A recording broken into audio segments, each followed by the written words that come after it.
Yeah, good morning, Katie and Jeff. We're still out here on the deck right now. And you were just telling us that you choose this based on the shape of the pumpkin, right? Right. The shape and the size of the pumpkin make all the difference. And then so I clean out the back of the pumpkin. Once I clean out the back of the pumpkin, it gives me an idea how thick the pumpkin is. Also, if there's any imperfections in the pumpkin.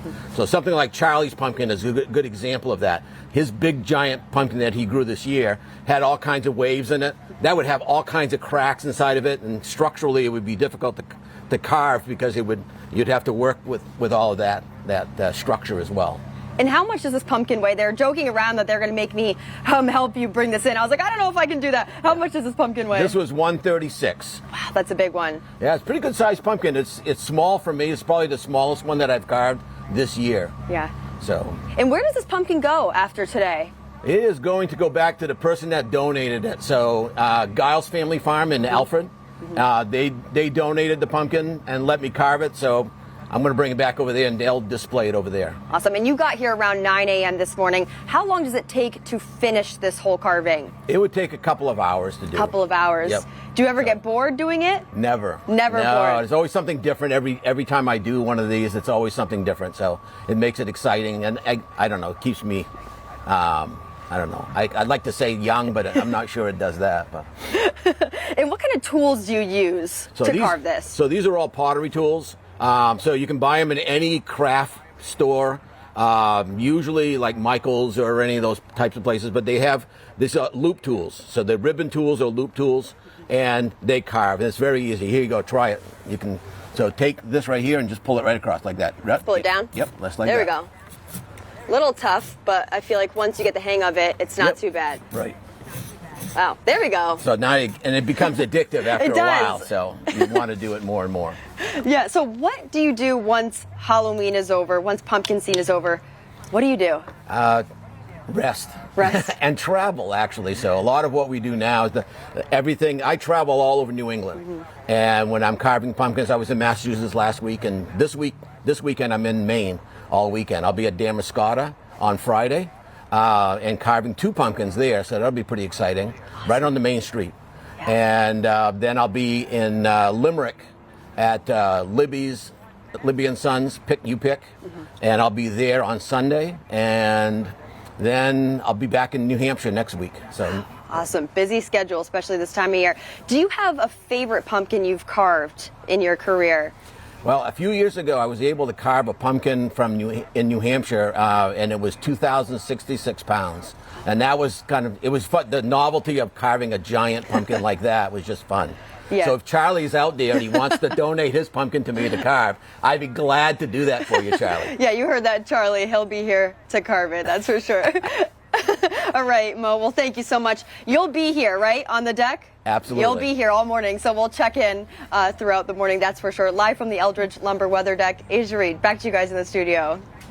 And for the record, Mo has carved up one of Charlie's pumpkins, at least one, maybe more. I'm not sure if it was a 2,000+ pound pumpkin, but he's been part of our morning show for a while. I have pictures from 2015 when he was with us. So many shavings.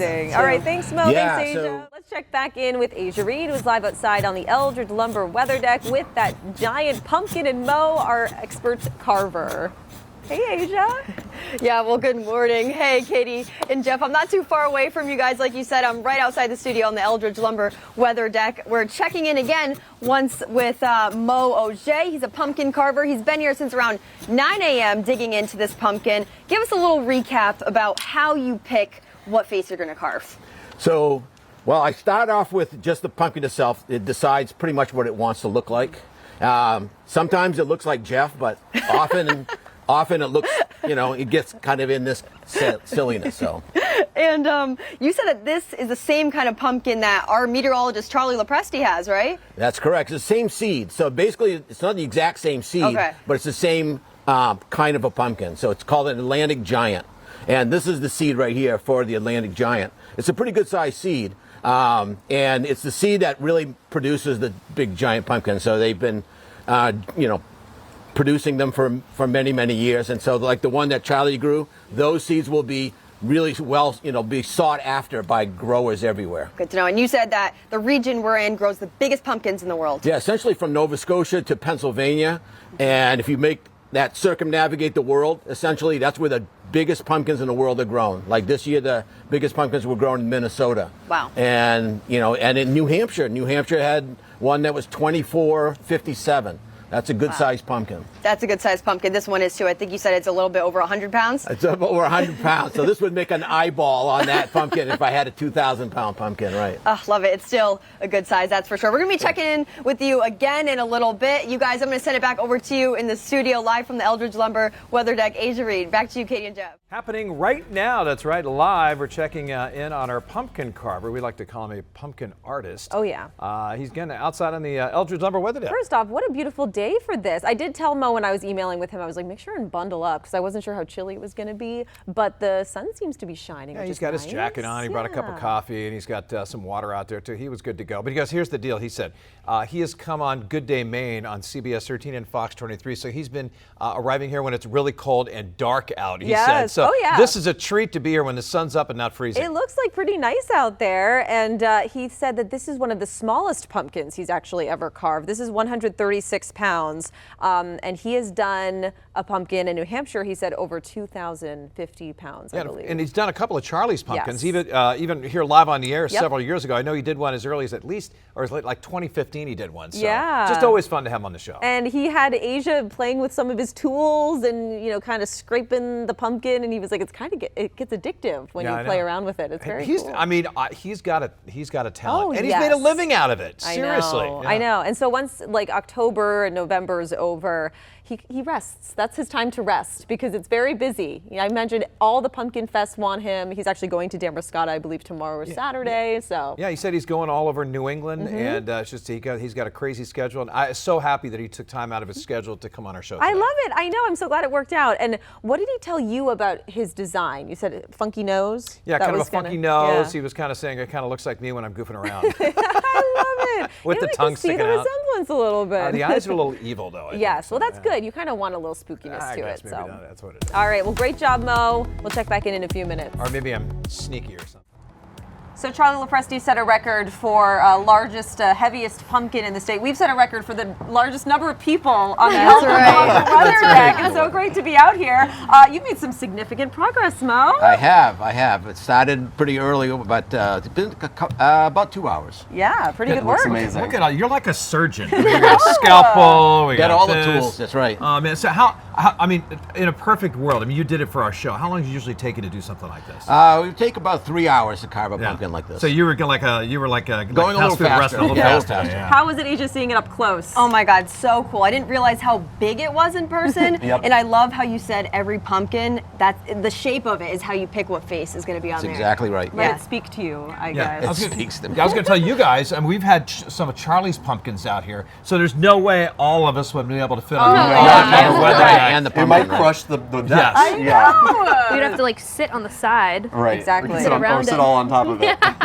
And so tell us again where this is from, and it's going back to its owners. So Giles Family Farm in Alfred, and that's where it's going. It'll be there this afternoon. So great. Very awesome. And I see the Damariscotta resemblance to tomorrow. Jeff. Yeah, exactly. It looks closer. Yeah, side tongue. Hey, and by the way, since we're all pumpkin this weekend at Damariscotta, you're going to be there. Talk about the hours where people can come and watch you in action live. If they want to watch me carve, I'll be there tomorrow morning about 10 o'clock, and I'll be there till I'm done. I have 2 pumpkins to carve there, and I have a crew that's helping me, but we'll have it all done by tomorrow. Amazing. Awesome. Any pro tips for amateur carvers? Yeah, if you have a regular pumpkin, carve the bottom of it out and clean it out that way rather than carving it from the top. Now, that's my biggest pro tip. That's great. One thing I wanted to ask you too, there's no holes where the eyes are or anything, but still you clear it out with all the pumpkin guts. Yeah, so it's all cleaned out in the back, and then what we'll do is we'll put a light, an LED floodlight inside of it, and the light will transfer right through the pumpkin because it's translucent, so it'll go right through it and it'll light up like a globe. Will this last until Halloween? This one right here? This, I spray it with a bleach. I use it like a bleach solution to spray it with, and you can use any kind of acid base like vinegar. People use vinegar and different things. And if you do that every day, and this weather actually is perfect because weather guy. So perfect because what it's doing is going to dry this out and it's going to take the moisture right out of it. makes it a lot easier, and then it'll last a lot longer. And I bet just cold, so freezing temperatures, is that good? Not for this good. one? Oh, okay. Yeah, So next freezing. week we've got to Cover your freeze. pumpkin. Keep Cover that your in pumpkin. mind. Yeah, cover your pumpkin. So you might want to bring. Another What do you have a name for it? I don't. Old man actually. Jeff. Oh, man, Jeff. All right, old man Jeff. Like definitely. All right, well, thanks so much. right. Have a great day. Happy carving, everybody.